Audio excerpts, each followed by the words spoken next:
So we start with a new topic, optimization technique in large language model or artificial neural network using quantization.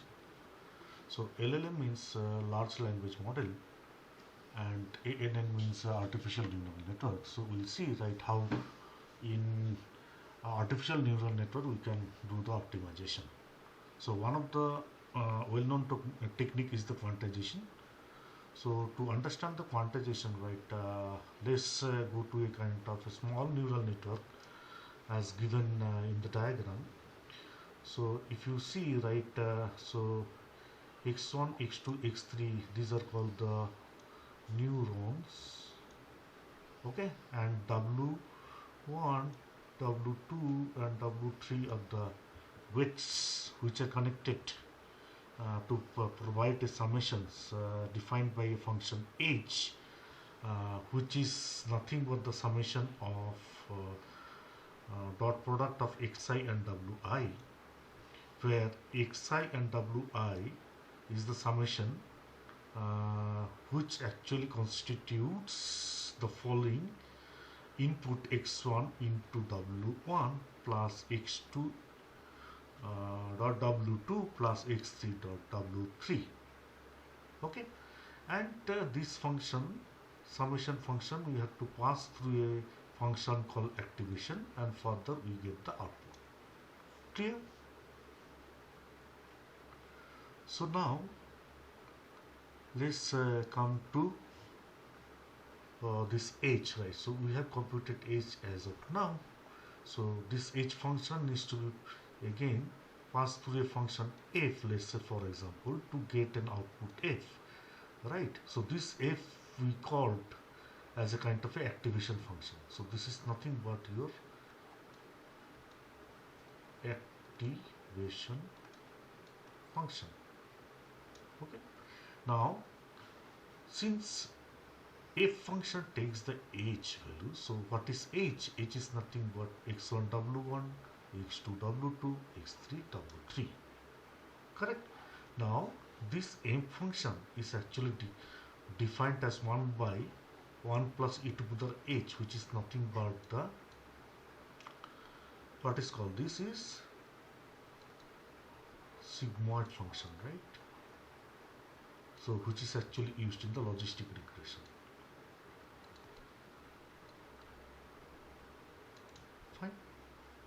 So y is here again, like we just express in a order form where e to the power minus h, we already know that is x1 w1 plus x2 w2 plus x3 w3. Now let's simplify this equation, right? Whatever we have seen, this function irrespective of the input x and w2, which we defined by h function, correct? So if we simplify this equation, h is equal to wx, so we'll just put in another color. So h is equal to wx, so w is the weighted input, right, and this x is the input, right? So you can see from here, right, x and the w. Fine. Now we do a kind of addition of some bias. Let's assume, right, there is some bias in the neural equation, where now let's assume that we have a value of input data as 1, w we consider 0.73, and b bias, that is v is equal to 0. So then we get the h function like this, right, which actually h provides an output 0.73. So this is the kind of a neural equation in the state h. So what is h? So you can find h here. So this is my h, correct? Okay. So if you see this equation, since we already have a w is equal to 0.73, right? So w is 0.73. So we take this w as a 14.32 bit number, which consists of a value 0.73. So this is nothing but the weighted floating point value, or we can represent in the binary, because in GPU and CPU it is stored in a binary format as 0x3F3AE148. Correct. So this is what we represent in terms of a floating point irrespective of the weight we have.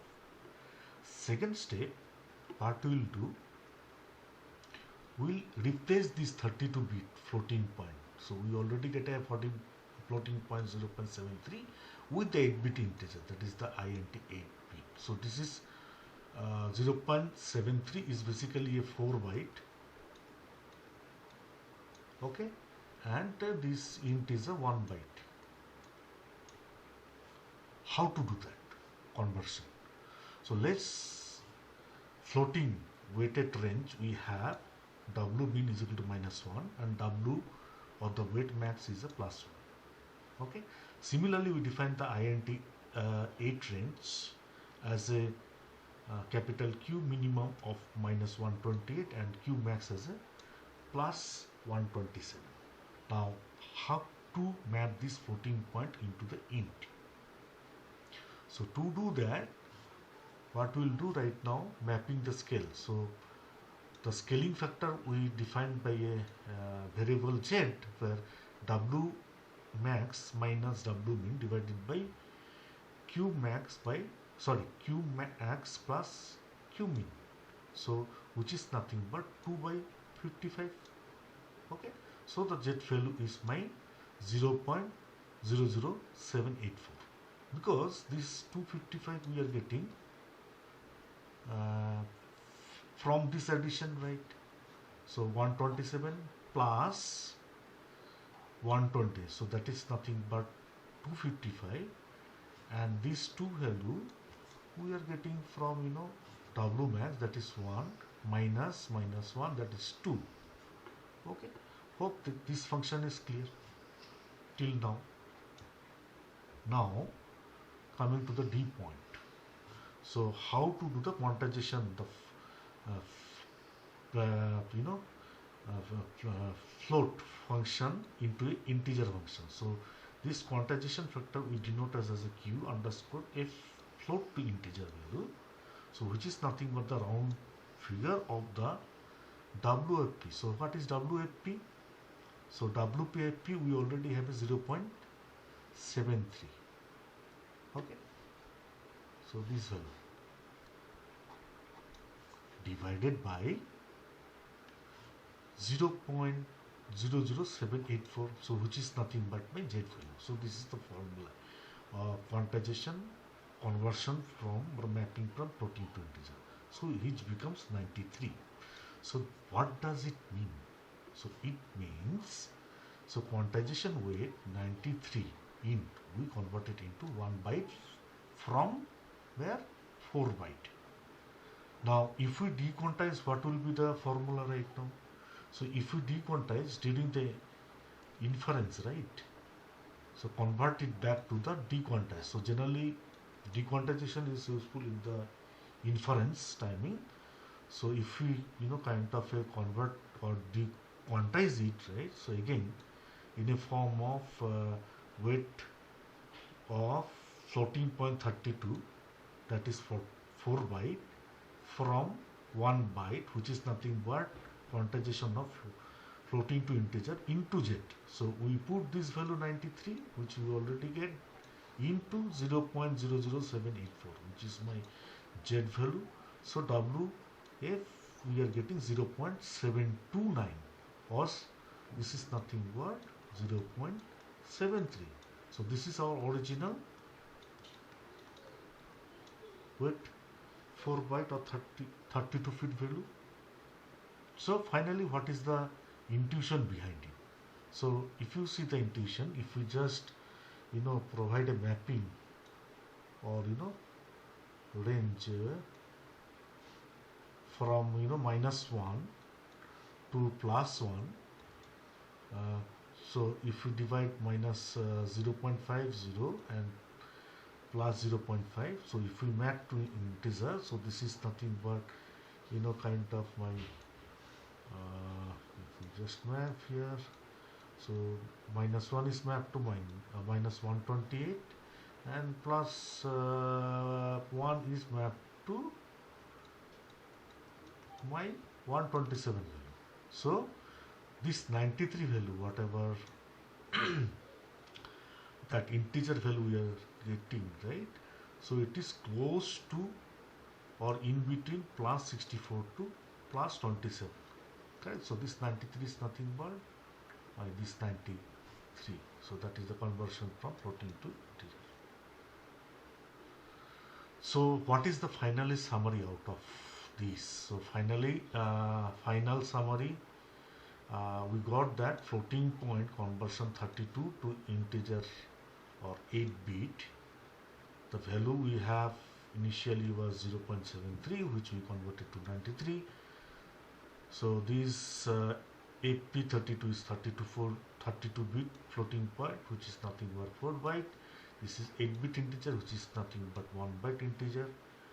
And for AP, so while we are doing floating point 32, we generally do the training, but while we convert into the inference, we need to reduce the size of the model, right, or the inference or pretend value. So there we actually use the int or 8-bit int solution, where we actually use the inference.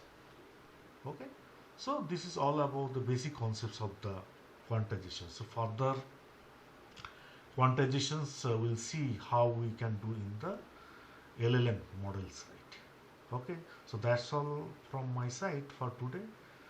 Thank you very much for watching this video. Please subscribe this video. Thank you.